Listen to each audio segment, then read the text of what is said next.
Welcome to the Kickass Couples Podcast. This is the place where we help committed couples who want to level up their marriage experience newfound clarity, hope, and confidence. We're Matthew and Kim, co-hosts and husband and wife. In 26 years together, we've seen a lot and never thought it could be as good as it is right now. We're here to help you successfully navigate the messy, dirty, and wonderful world of marriage. We believe all couples deserve and are capable of experiencing an extraordinary and fulfilling marriage. And each week, we're bringing you life lessons from real-life successful couples to help you grow and strengthen your relationship. We'll get started right after this message. If you want to learn how to experience the best, most fulfilling year of your marriage, we invite you to order Matthew's new book, Kickass Husband, Winning at Life, Marriage, and Sex. You can get it at Amazon.com or visit Matthew's website, www.matthewphoffman.com. Again, that's Amazon.com or www.matthewphoffman.com. And now, back to the show. Welcome back to the Kickass Couples Podcast. Today's episode brings us this kick-ass couple, Kristen Grainger and Dan Wetzel, who took their passion for music and their love for each other to form the bluegrass-leaning Americana powerhouse of terrific songwriting, lush vocals, and crazy good instrumentalists in their band, True North. Kristen Grainger is lead singer, chief songwriter, and co-founder with Dan of Americana string band Kristen Grainger and True North. As a nationally recognized songwriter, she wrote their first #1 single, Ghost Tattoo, in 2020. She's won and been a finalist in several of the nation's most prestigious songwriting contests, including Telluride Bluegrass Festival, Wildflower, and MerleFest. Alongside Dolly, Parton, and Brandi Carlile, she was named one of the women who wrote our 2020 soundtrack by the Bluegrass Situation. In addition to her work as a performing artist, she has served as vice president of Willamette University and written speeches for 2 Oregon governors, 3 university presidents, and an Oregon attorney general. Dan Wetzel provides direction and leadership for True North, the band he co-founded with Kristen, and produces the band's recordings. 3 of their albums have hit #1 on folk radio charts. He has earned considerable recognition as a singer-songwriter and toured nationally as a solo artist after winning a national songwriting contest. An accomplished multi-instrumentalist, Dan has superb skills with guitar, both flat pick and fingerstyle, mandolin, and octave mandolin. His multifaceted musical skills and techniques help give True North songs their driving groove. When not on stage, Dan designs and builds beautiful instruments that they and other musicians use in performance. We're so excited to have a dynamic musical powerhouse couple with us today from the West Coast of the United States. Welcome back to the Kick-Ass Couples Podcast, and we are welcoming Kristen Grainger and Dan Wetzel to the podcast today. Thanks for joining us, guys. Thank you guys for having us. Pleasure to be here. Our pleasure. We're glad to have you. We love to start off every interview with kind of a similar question. And Dan, I'm going to ask you to start, if you don't mind. I'd like to know what you think makes the two of you a kick-ass couple.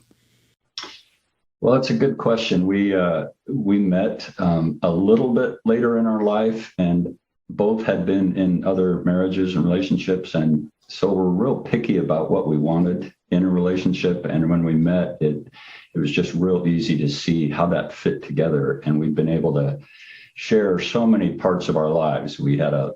I think we each had a long list of things that were important to us to find in a partner, and we found that in each other. So the things we do together and the time we spend together is just kind of top shelf for both of us. That's great. What would you add to that, Kristen? To me, the wonderful thing about being Dan's wife and Dan's partner is that we love to be together, and we have lots of common interests. And I know there's lots of couples who are like, well, I want my independence and I want to go off and do my things and come back to a couple, but we just want to be together all the time. And fortunately, we've structured our lives so we can be. We make music together.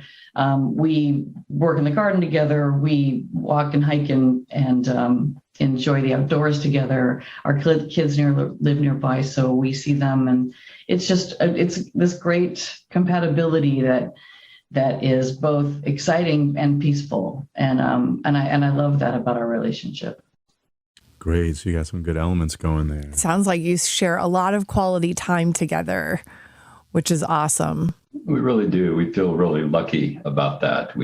Neither of us have to say, well, hope it's okay with you. I'm going to go off and do this now. It's usually something we're both doing, and we just have one schedule to coordinate that way. So. And of course, if you fall in love with Dan Wetzel, then you have to learn to play golf. And I had never even held a golf club in my hands, didn't know a thing about it, didn't know what the little pointy wood things were, no idea. So I took up golf. He taught me everything I know about golf, which is still very little. But, I think the other thing is that we try to meet each other in the middle and take up interest that the other person might have so that we can spend as much time together as we can. Sure. Too many people don't do that. And you're right. They go in separate directions and this just catch up with each other a little bit later. But I think it's really great when you're willing to say, hey, I'm going to take up golf. If it's something you love to do, I'm going to learn to do it too. Exactly. Well, I like to, when we ask questions to our interviewees, I love to go back a little bit before we go forward. I really believe that we're a product of the people who raised us. And sometimes that experience is a great one. And sadly, sometimes it can be a negative experience. And so, Dan, I'm going to ask you first, what did love look like when you were growing up? And how was it modeled for you? I grew up in a nuclear family. My mom and dad were married until they both passed away. And we had a fairly small family. I have one older sister and myself. So I learned that family meant dinner at the table every night and a lot of activities together when we were small. They would try to pick things that they knew we might be interested in or that they wanted to interest us in, like camping and fishing and things like that. And my parents weren't real demonstrative. They didn't say, I love you. They didn't to us out loud, but they demonstrated it in ways by always being there for us, always taking care of us. I think a lot of what I developed as what was important to me and what love meant, I kind of developed as I watched them, but also looked at other couples that I knew, either family members when I was smaller or couples as I started to become an adult and started to identify what I thought were the important elements of a relationship, an intimate relationship. And that evolved as I matured into not necessarily the big things. A lot of times it was the small things, is this somebody I could spend all my time with? Is this somebody I would enjoy just sitting while we're both reading? Is this somebody I could be in the car with for 6 hours and still find conversation? And so those little tests became kind of my markers as I started to get into relationships of my own to figure out what love looked like. So you felt loved. You just maybe didn't necessarily experience a lot of visible affection. Exactly. That's well said. And I know my sister and I joke about this now as adults, that when we were little, all we each heard about was how great the other one was. And we never heard it to ourselves. And then we would hear from the other one, oh, Dad talks about you all the time and says this. But for whatever reason, it was awkward for them to say it directly to us. So we had to learn from our family what approval we had after spending our youth trying to get it, So there were things then that you took away from that. You said, I'm going to do this. I'm going to change this. And this is what I'm going to do in the next relationship. Or maybe things also that you said, well, I'm not going to do that because it really didn't work very well. Exactly. I think everything we learn about relationships, we learn from being in them and watching them. And a lot of our decisions are reactions to what we did or didn't have. So yeah, it's real important and easy for me to tell my kids I love them and make sure and do that regularly. And for whatever reason that was awkward for my parents, I don't know, but I want to make sure they hear it from me all the time. Sure. And that's just going to make it very easy for them and very natural for them to do it for their own children. How about you, Kristen? How was love modeled for you when you were growing up as a child? Well, like Dan, I had a nuclear family that my parents were together until my father passed away a few years ago. And a big family, though, 3 brothers and me, 4 kids in 5 years. So it was a usually big, noisy scrum of, activity. A full team. Right. And we also like to do a lot of things together. My parents cultivated a few close friendships in their adult world outside of the family, but really their focus was on us. And their relationship in terms of how they made decisions and whose domain was whose and how all that worked as a couple was really invisible to the kids. I think it was something they were very careful to say, this is a separate thing that's between us. And then they kind of had their own roles in raising kids. There was a lot of competition in my family. So competition for attention, competition for my father's approval. He was a very incredibly dynamic and accomplished, successful surgeon. He had really high standards. So the goal was always to outstrip your siblings and win the attention of my dad, the approval of my dad. And that was a hard thing for me to overcome. That's one of the things as a parent I've sought to never do, is to try to, for lack of a better word, pit kids against each other. But at the same time, it made us all very achievement oriented, and all of my brothers are very accomplished, and we've had these kind of high powered jobs. And I think my mom the house was her domain. My dad was the working world, and the world of professional medicine was his domain. And they both liked and were good at their respective roles. And I appreciated that connectivity and compatibility between the two of them. So there was not a lot of controversy or conflict in my house growing up related to the relationship between my parents. And my father and mother loved each other. They were demonstrative about their love for each other, but they never argued or discussed really anything of substance in front of the kids. And so we never had any idea about whether there was any kind of, issues. I remember once when my parents were going to move from a place my mother loved to a place they didn't know very much about. And my mom had just bought her first house, and they were very excited about, living in this nice little neighborhood. And then my dad found a practice he wanted to join. And my mom was just kind of grumpy for a few months. But other than that, I really didn't have a sense of any kind of a conflict there. So there were some good things to pick up and some things that I personally thought I don't know that's not the kind of relationship I want to have. And I also think the sharing of parenting is super important, and to not have, your one parent that is on the day-to-day, here's how the household's going to work. And then dad's kind of, so what are we doing about this problem? And, so mom was kind of in charge of the parenting and dad was in charge of bringing home the bacon. And that's a generational thing. It's a conventional thing. It's not something that I wanted to replicate in my own relationship. Sure.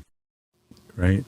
Well, we have 14 pillars in relationships. I don't know if you have reviewed them or if you have that sheet in front of you. We're going to talk about that a little bit today. And of those 14, we kind of feel there's 3 central or foundational ones. We call them the 3 C's: commitment, communication, and conflict resolution. And I want to start off with the first C, which is commitment. And Dan, I'd love for you to tell me, what does commitment look like in the relationship that you have with Kristen?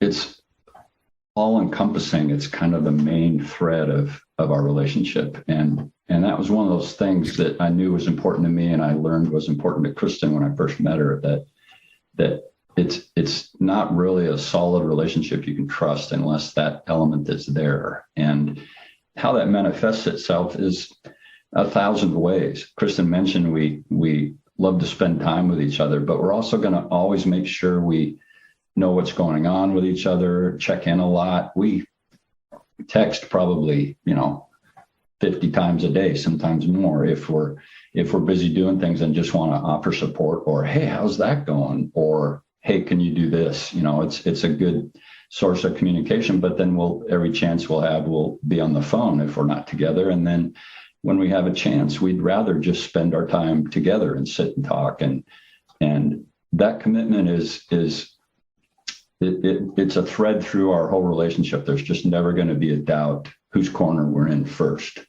When any kind of a thing comes up, it might be a group dynamic where there's conflict or something. We just know that we have each other's back first and foremost, and that we're going to show that to everyone that's involved. And then we tell that to each other in many ways. One of my favorite things we do is we don't give each other anniversary presents, but we write a letter to each other that kind of encompasses the past year since our last anniversary. And we write them and then we read them out loud to each other. Like I'll read the one Kristen wrote me and she'll read the one I wrote her. And it's a great summary of the past year. What are the highlights? What were the great moments? What's important to us in a relationship now? This year we wrote our 21st one of those letters. Our 21st anniversary was a few weeks ago. Congratulations on 21. Thank you. Yeah, that's a beautiful tradition. What a beautiful It's just been great. It's like our favorite thing. We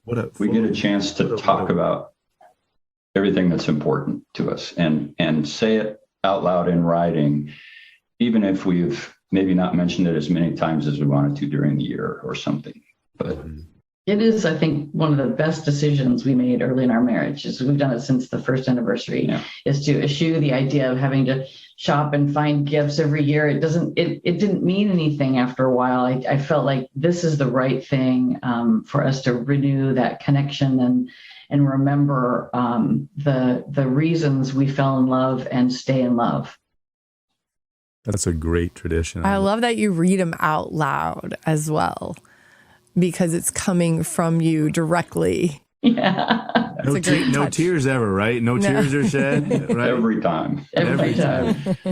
That happens to me too. It's been amazing as I read this letter Kristen writes me. I'm like, I'll stop, and you noticed that? Oh, that you're making note of that. I thought that kind of flew by and it was only important to me, but you never feel more seen by your partner than when they put it all down in writing to say, here's what I've seen. That's beautiful. What a great testament. Kristen, what I'd love to kind of ask you, what does commitment look like to you in your relationship with Dan?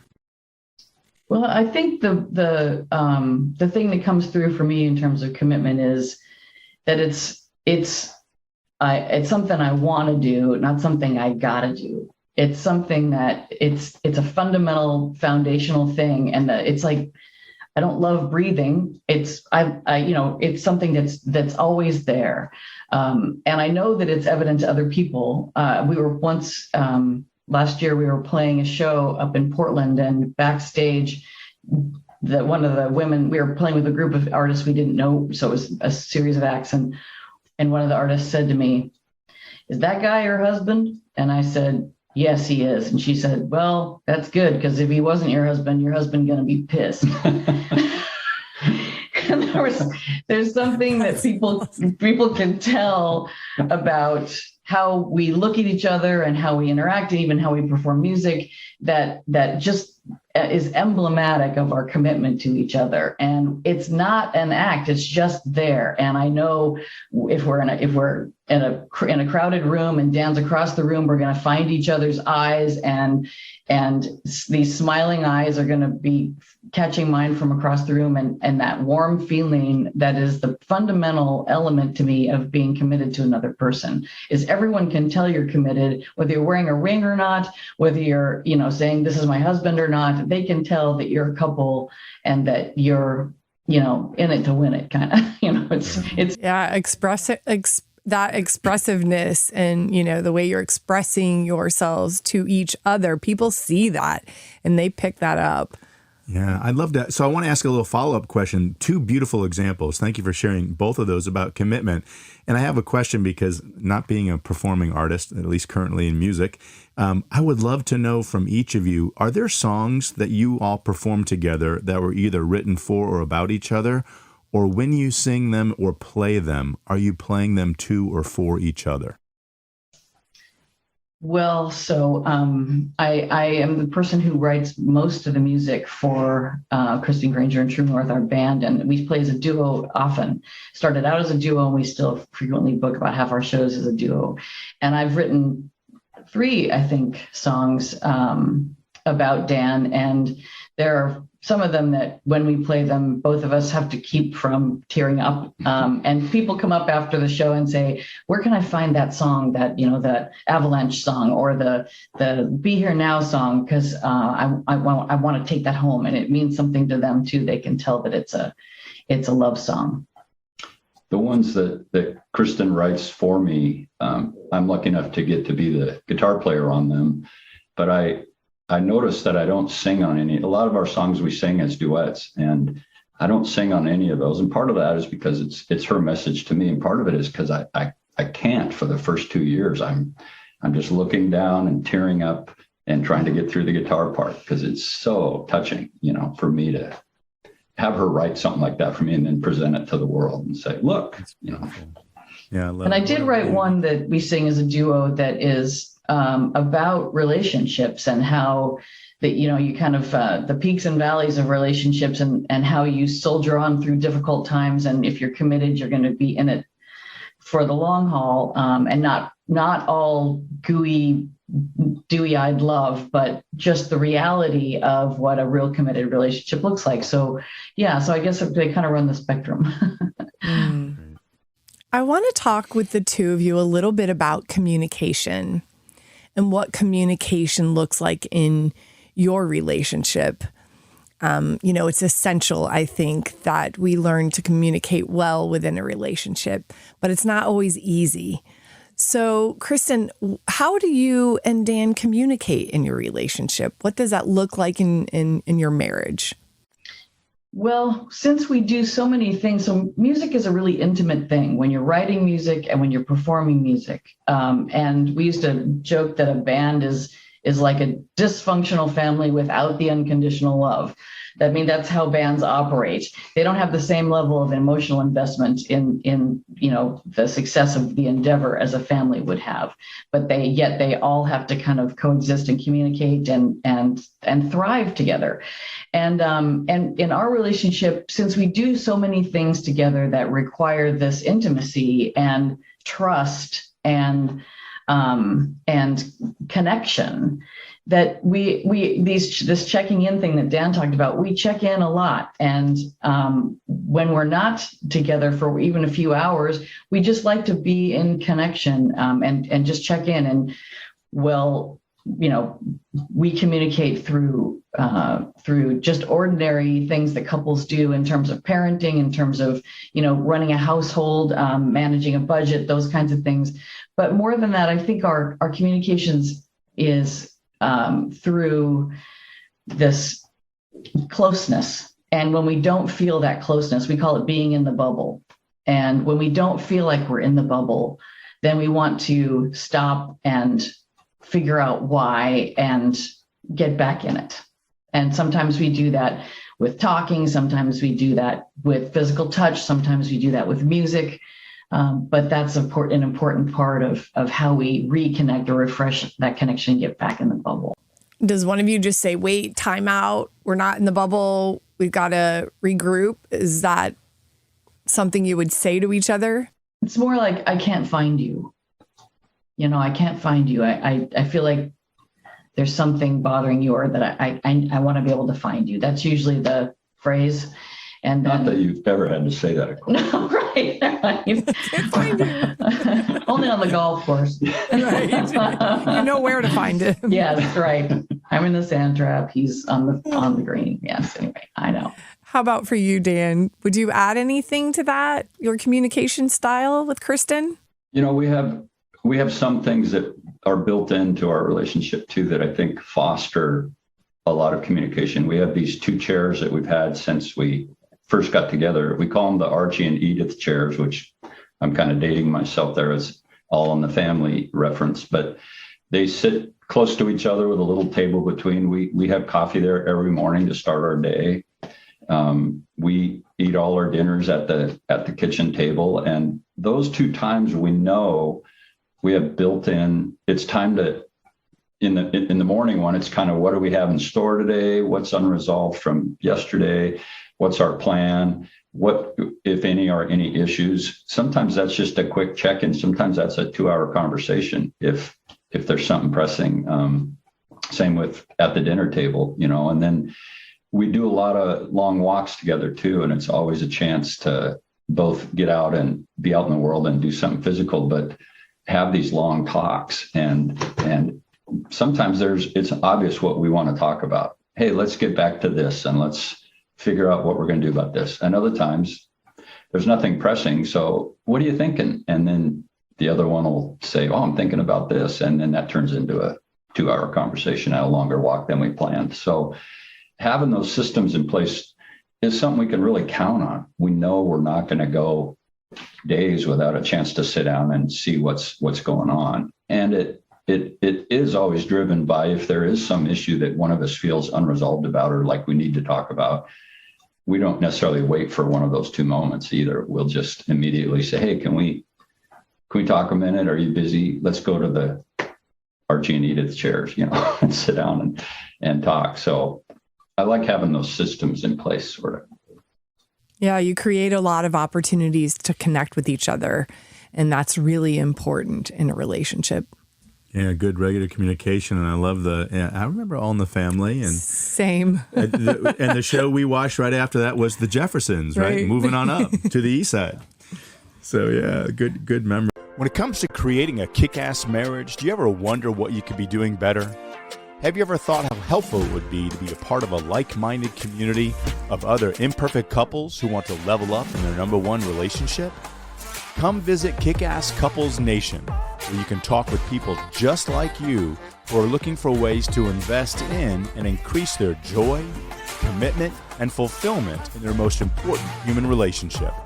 You'll have access to a team of licensed marriage therapists, coaches, articles, podcasts, live webinars, and more.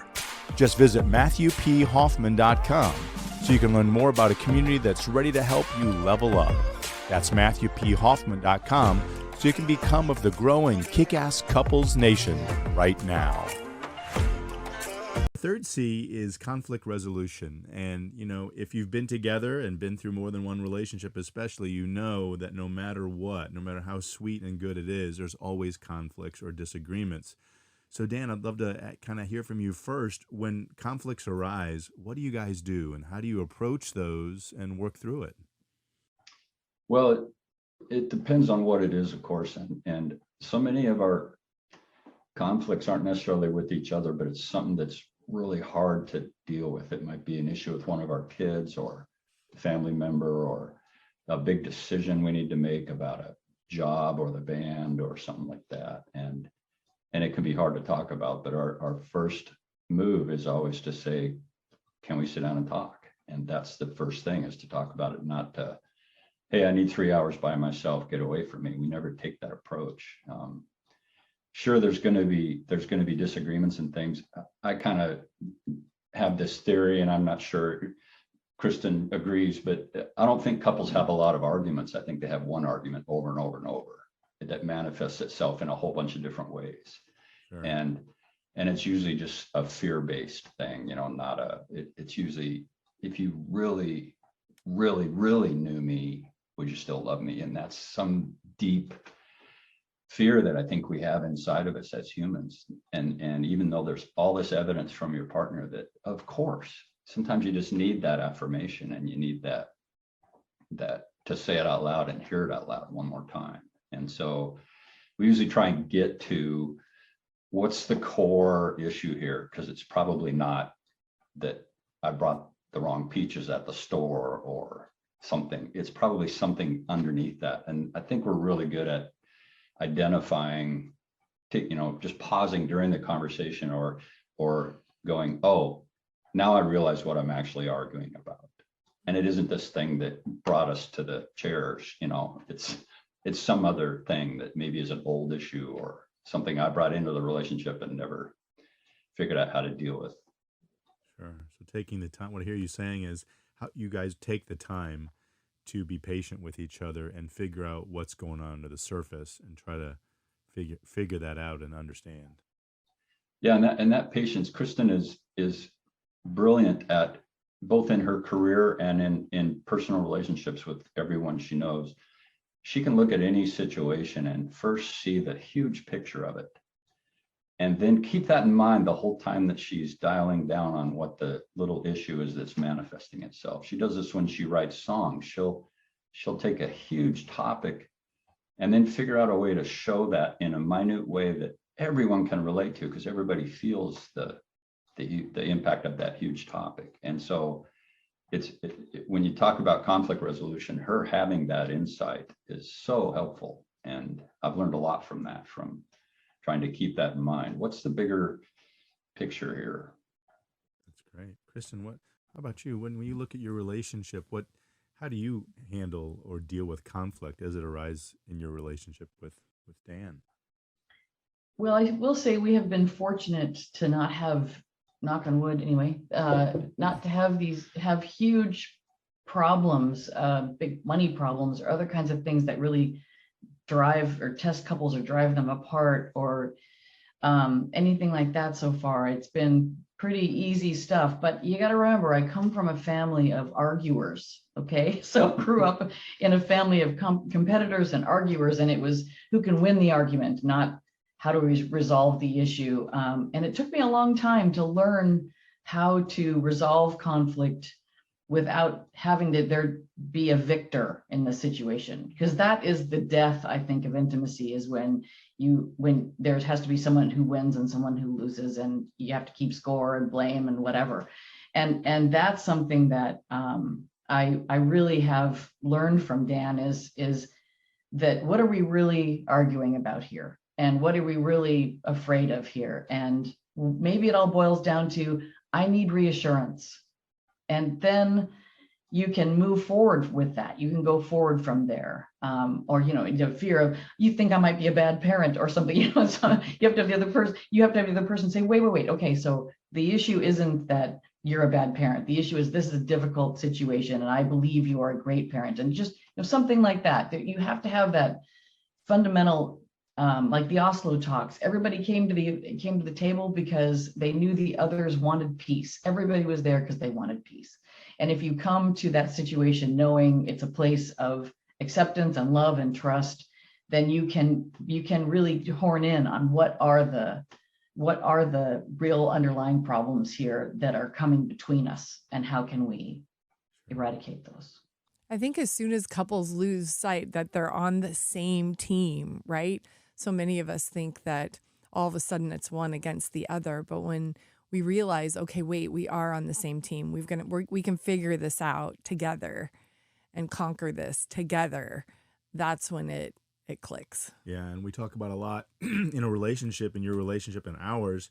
If it's a win for the us, it's a win for the relationship, and you both benefit. If it's win-lose, I won, you lost, the relationship doesn't win, and it hurts the relationship in that. And what I heard you saying too, Kristen, that I want to point out is motive. Like when you're coming to in the partnership and or coming to a disagreement or conflict, or you're discussing opinions or passionate, what's your motive? If your motive is to get through it and be supportive and understand, it's going to go great. If your motive is to win or debase or break down, it can get pretty messy and ugly. And what I heard you saying is your motive is to get through it and understand, and that's a fantastic motive. So it matters what you want to achieve and what you're hoping to get out of it when you come in. And so I appreciate that. In addition to the 3 pillars that we just talked about, we have 11 more, and we believe that all of these pillars are essential to a successful marriage. But of the 11 remainder, Dan, is there one that resonates with you? I'm curious, do you have the pillars in front of you? We do, yeah. Okay, perfect. right here. Is there one that really stands out to you? Well, I would agree with you that every single one of them feels important. But in my relationship with Kristen, fun and humor is such a huge part of our time together. We are constantly, when we're first few years we were married, it's like, why aren't we writing a sitcom?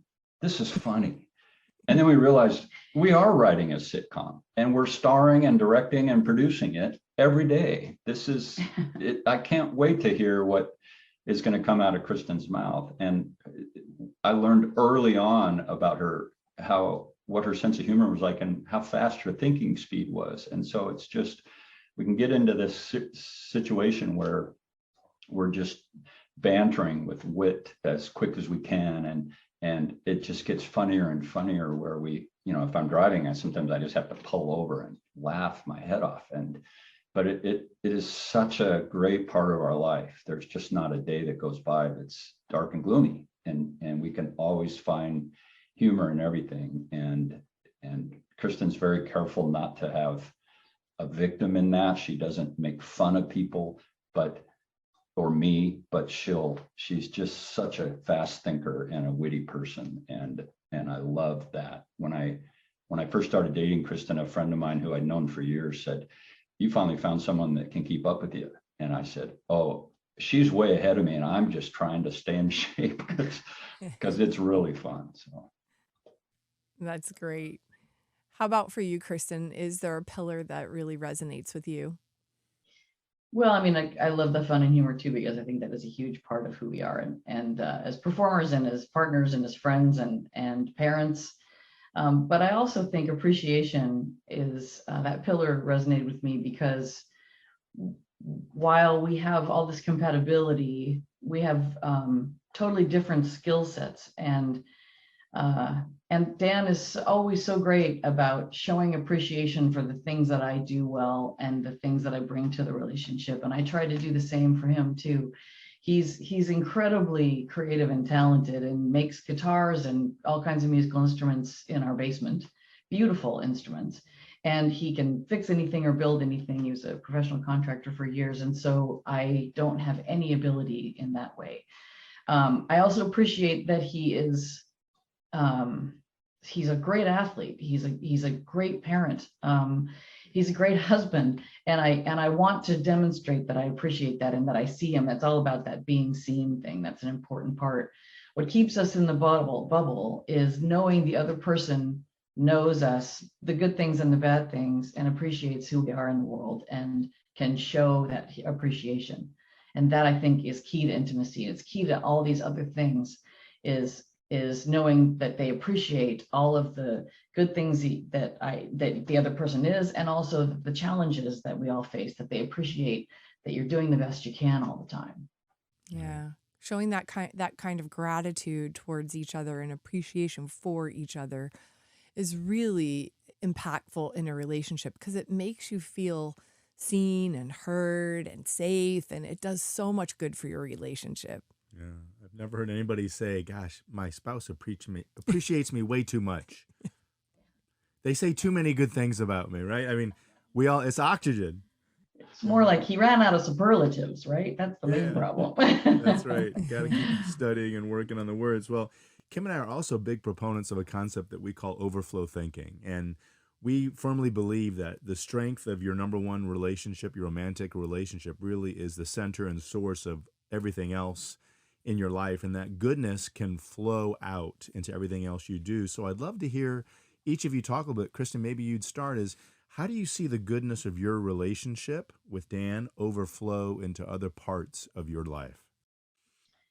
The most thing that leaps to my mind first is music. So a lot of people remark, including my mom and other intimate members of my family, remark that on stage, we demonstrate a lot of love and appreciation for each other without saying anything. And we don't even realize we do it. That there's obviously a very deep connection between us that is the result of appreciating each other and being continuously in awe of the other one.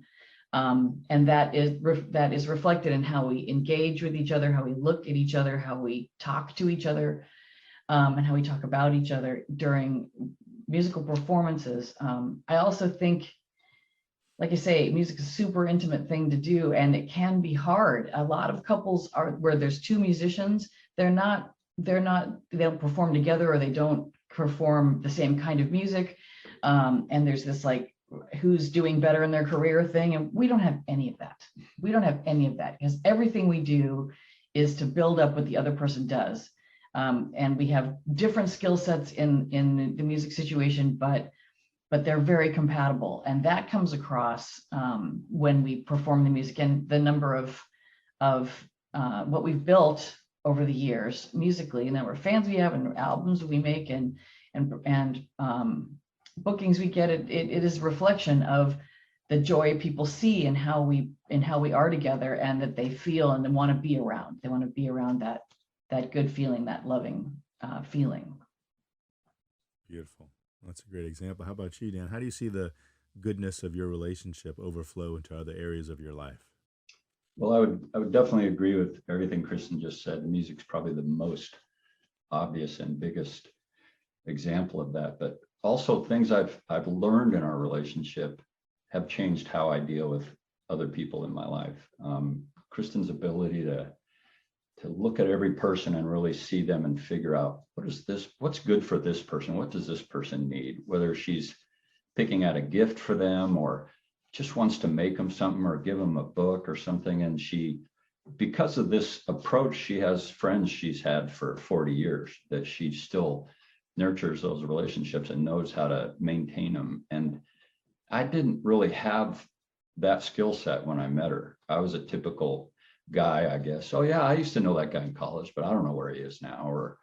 And there were a few relationships I held close, but I've learned so much from this relationship about how to nurture a relationship and maintain it, and how to really focus on where somebody is in their life and what might be not helpful, but positive for them to receive from me or from us. And I've found that has changed my relationships with lots of people because of my relationship with Kristen.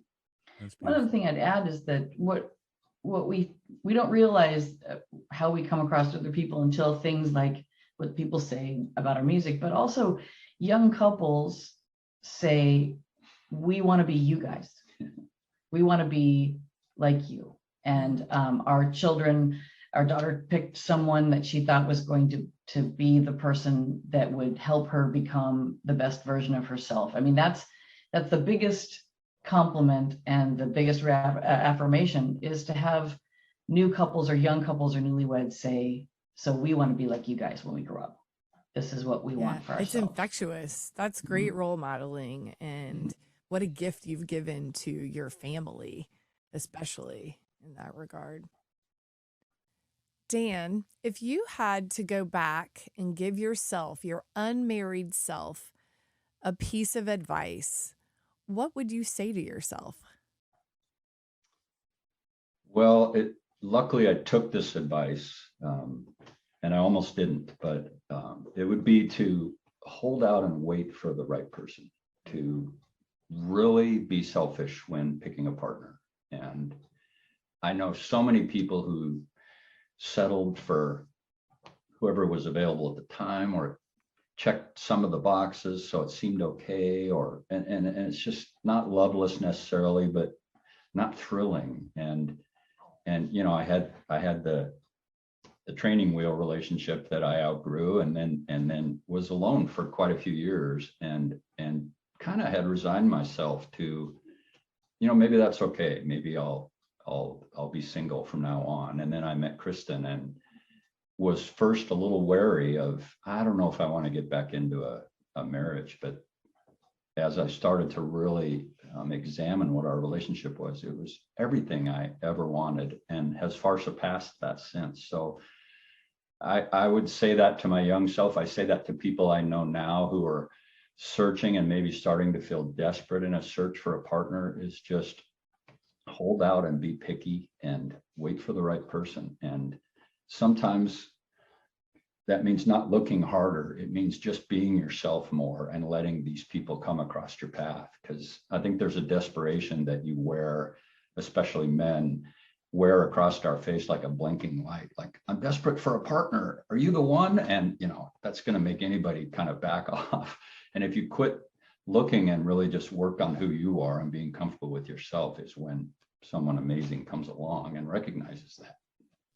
And I think it's out of desperation that we really don't see some of those things, those qualities in people that are probably things that we should avoid.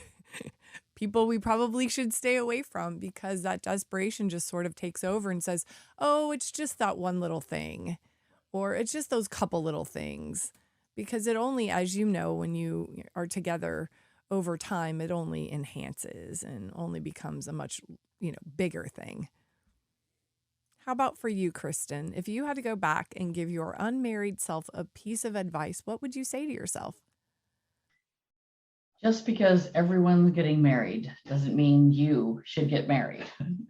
And just because someone asks you to marry them doesn't mean you need to say yes.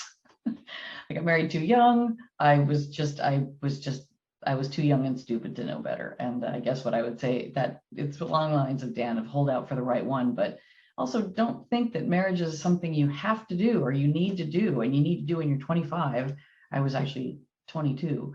So it is something that you should really, really want and know is the right thing before you dive in. And it just, we get all caught up in this period of time, like that, those liminal years between when you graduate from college and turn 30, and it's suddenly everyone's getting married and having kids, and there's suddenly this big pressure, and your parents are starting to go, well, so are you thinking about getting married anytime soon? Anyway, it just not to live someone else's life, but to live your own. I hear you say, have the courage to say no if you feel it. So you guys have been so gracious with your time and open and honest. We are grateful for our time together. If people want to learn more about you and what you do and your work and your art, where can they find you and where should they look? Well, you can listen to Kristen Grainger and True North on Spotify or any place you download music or any place you stream music. We also have a website, of course, truenorthband.com. It's got our lots of tracks and biographical information and videos and all kinds of stuff about us on that, along with our schedule. Great. Thank you both so much. You have such a healthy, beautiful relationship, and we're so grateful that you are willing to share a lot of pearls with our listeners today. Thank you. So, I see this little instrument behind you, and I'm sure there's probably something else within reach, and I'm not asking for performance. I don't want you to sing a song because I know that's not appropriate, but would you guys mind sharing a riff, a sentence, anything at all from any of your music, just for us to get a flavor? Sure. So you can see, if you turn this a little bit, you can see all those instrument necks. See, I only saw one. There's like a Dan whole has arsenal built back there. Dan built all of those instruments right there. And he built this one right here. This is my tenor ukulele, and then he plays guitar, he plays banjo, he plays anything basically with strings. He can also build. Okay, how about we could just do like a verse and a chorus or something. There you go. Yeah, just Okay, a how sample, about, because we want everybody, even if they don't go to Spotify, which we have, we want them to get a sample of some of your greatness. Okay, happy to. Does that sound good? Yeah, Through the first Stitch My Shadow. Yeah.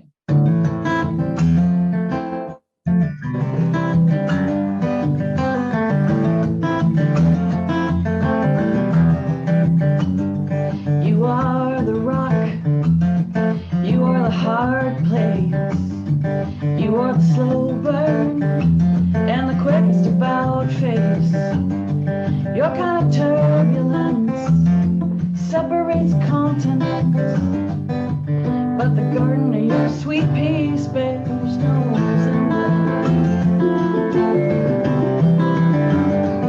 You are the prophet, you are the fool, you're the exception, always